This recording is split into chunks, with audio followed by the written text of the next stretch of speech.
आपण बघत आहात search India news YouTube channel.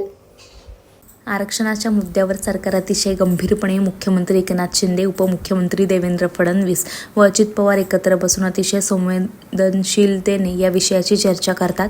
Maratha समाजाला न्याय देण्यासाठी मागच्या 5 वर्षात जे कोणाला जमलं नाही ते फडणवीस यांनी मेहनत केली, कष्ट केली, बैठका घेऊन आरक्षण मराठा समाजाला न्याय देण्यासाठी मागच्या 5 वर्षात जे कोणाला जमलं नाही ते देवेंद्र फडणवीस यांनी मेहनत करून, कष्ट करून, बैठका घेऊन मराठा आरक्षण दिलं होतं। आरक्षणाचा मुद्दा हायकोर्टात गेला। हायकोर्टाने सुद्धा या आरक्षणाचे रक्षण होईल असा निर्णय दिला। पण महाराष्ट्राच्या जनतेचं दुर्भाग्य होतं की उद्धव ठाकरे यांनी या ठिकाणच्या जनादेशाचा अनादर, अवमान करत 2 वर्ष 8 महिने जबरदस्तीने ज्या सरकारला कोणताही जनादेश नव्हता असं एक हायब्रिड सरकार बसवलं, ज्यांच्या विचाराचा काहीही दूरपर्यंत संबंध नाही। सुप्रीम कोर्टात मात्र दुर्दैवाने या महाराष्ट्राचं नुकसान झालं। मागच्या सरकारची उदासीनता या महाराष्ट्राचं खूप नुकसान करून गेली। सुप्रीम कोर्टामध्ये आपल्या आरक्षणाचे रक्षण करण्यामध्ये कमी होतो। आता एकनाथ शिंदेंच्या नेतृत्वात मंत्री आणि इतर सर्व मंत्रिमंडळांमध्ये नेहमी चर्चा होते। सरकार संवेदनशील आहे, या विषयावर ते सकारात्मक आहे। आरक्षण देताना फक्त राजकीय चष्म्यातून न पाहता हे टिकणार आरक्षण देताना फक्त राजकीय चष्म्यातून न पाहता हे टिकणारं आरक्षण द्यावं एवढीच भूमिका आहे। सरकार अतिशय गंभीरपणे माननीय मुख्यमंत्री एकनाथ शिंदेजी, माननीय उपमुख्यमंत्री देवेंद्रजी व माननीय उपमुख्यमंत्री अजितदादा एकत्र बसून अतिशय संवेदनशीलतेने या विषयामध्ये मराठा समाजाला न्याय देण्यासाठी पूर्णपणे चर्चा करत आहे। आपण बघितलं असेल की मागच्याही 5 वर्षात जे कोणालाही कधीही शक्य झालं नाही। 1 मे 1960 नंतर सन्माननीय देवेंद्र फडणवीस यांनी मेहनत केली, कष्ट केली, बैठका झाल्या, चर्चा झाली, संवाद झाली, रात्री 2-2 वाजेपर्यंत बैठका घेऊन मराठा आरक्षण दिलं। हायकोर्टामध्ये गेलं, हायकोर्टाने सुद्धा या आरक्षणाचं रक्षण होईल असा निर्णय दिला।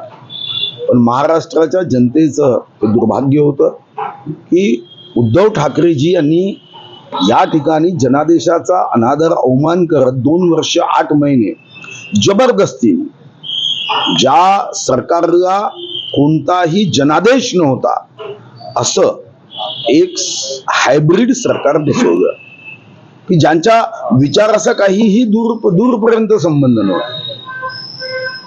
सुप्रीम कोर्टात मात्र दुर्दैवाने या महाराष्ट्राचं नुकसान झालं। सरकारची मागच्या उदासीनता या महाराष्ट्राचं खूप नुकसान करून गेली। सुप्रीम कोर्टामध्ये पर्यावरण आणि वन्यजीव रक्षणाची जबाबदारी समर्थपणे सांभाळणाऱ्या वनक्षेत्रपालांमुळे जैवविविधता सुरक्षित आहे। धनापेक्षा जीवन सुरक्षित करणारे वनश्रेष्ठ आहे हे पटवून सांगण्याची वेळ आता आली आहे। त्यामुळे त्यासाठी झटणारे फॉरेस्ट रेंजर्स हे खऱ्या अर्थाने हिरो आहेत असे गौरवोद्गार महाराष्ट्राचे वन, सांस्कृतिक कार्य आणि मत्स्य व्यवसाय मंत्री सुधीर मुनगंटीवार यांनी काढलं। गुवाहाटी येथे आयोजित पहिल्या आशियाई रेंजर्स फोरमच्या उद्घाटन समारंभात ते बोलत होते। मुनगंटीवार म्हणाले, जगण्यासाठी श्वास अर्थात प्राणवायू देणाऱ्या जंगलांच्या वाढीची जबाबदारी सर्वांनी मिळून घ्यायला हवी। भारतातील सर्वाधिक वाघ महाराष्ट्रात असून वनक्षेत्रात देखील मोठी वाढ गेल्या काही वर्षात झाल्याचं त्यांनी यावेळी सांगितलंय। प्रादेशिक परिवहन कार्यालय आणि सामान्य रुग्णालय चंद्रपूर यांच्या संयुक्त विद्यमाने ऑटो रिक्षा चालकांसाठी नेत्र तपासणी आणि मोफत चष्मे वाटप कार्यक्रमाचं आयोजन करण्यात आलं। प्रादेशिक परिवहन कार्यालयात आयोजित शिबिरामध्ये साधारणतः 200 ऑटो चालकांची नेत्र तपासणी करण्यात आली। तर प्रातिनिधिक स्वरूपात 10 ऑटो चालकांना जिल्हाधिकारी विनय गौडा आणि पोलीस अधीक्षक रवींद्र सिंह परदेशी यांच्या हस्ते चष्म्यांचं वाटप करण्यात आलं। जिल्ह्यातील ऑटो रिक्षा चालकांसाठी नेत्र तपासणी आणि मोफत चष्मे वाटप शिबिर 6 ते 8 डिसेंबर 2023 या कालावधीत प्रादेशिक परिवहन कार्यालय चंद्रपूर येथे राबवण्यात येत आहे। उपस्थितांना मार्गदर्शन करताना जिल्हाधिकारी गौडा म्हणाले, ऑटो रिक्षा चालकांनी वाहतुकीचे नियम पाळून प्रशासनाला सहकार्य करावं। यावेळी पोलीस अधीक्षक रवींद्र सिंह परदेशी म्हणाले, ऑटो रिक्षा चालकांना शिस्त लावण्यासाठी कार्यवाही करण्यात येते, मात्र ते स्वयंशिस्त झाल्यास कार्यवाहीची गरज पडणार नसल्याचं त्यांनी म्हटलंय। महाराष्ट्र राज्य मागासवर्गीय विद्युत कर्मचारी संघटन महाऔष्णिक विद्युत केंद्र चंद्रपूर द्वारा स्नेहबंध सभागृहात CSTPS येथे महाप्रबोधन मेळावा आणि सत्कार समारंभ संपन्न झाला। कार्यक्रमाचे अध्यक्ष डॉ. संजय घोडके साहेब तर उद्घाटक श्याम राठोड होते। प्रमुख मार्गदर्शक NB जारोंडे, संजय मोरे, सूर्यकांत जनबंधू यांनी मोलाचं मार्गदर्शन केलं।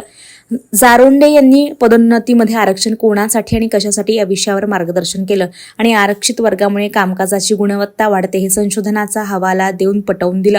कार्यक्रमाचे अध्यक्ष संजय घोडके यांनी देशातील आरक्षित कर्मचारी यांची सद्यस्थिती आणि संघटनेची भूमिका यावर भाष्य केलं. खासगीकरण आरक्षित कर्मचारी वर्गाला धोक्याचा इशारा आणि उपाय यावर भाष्य केलं. संघटनेतील निवृत्त कर्मचाऱ्यांचा सत्कार मान्यवरांच्या हस्ते करण्यात आला आणि चर्चासत्राद्वारे उपस्थितांचे प्रश्नाचं निवारण देखील करण्यात आलेलं आहे.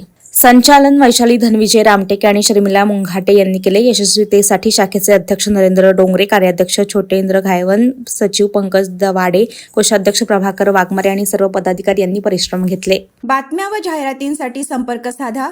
खुशाल हांडे, मुख्य संपादक. मोबाईल क्रमांक 9822 235330. Email searchindianews@gmail.com.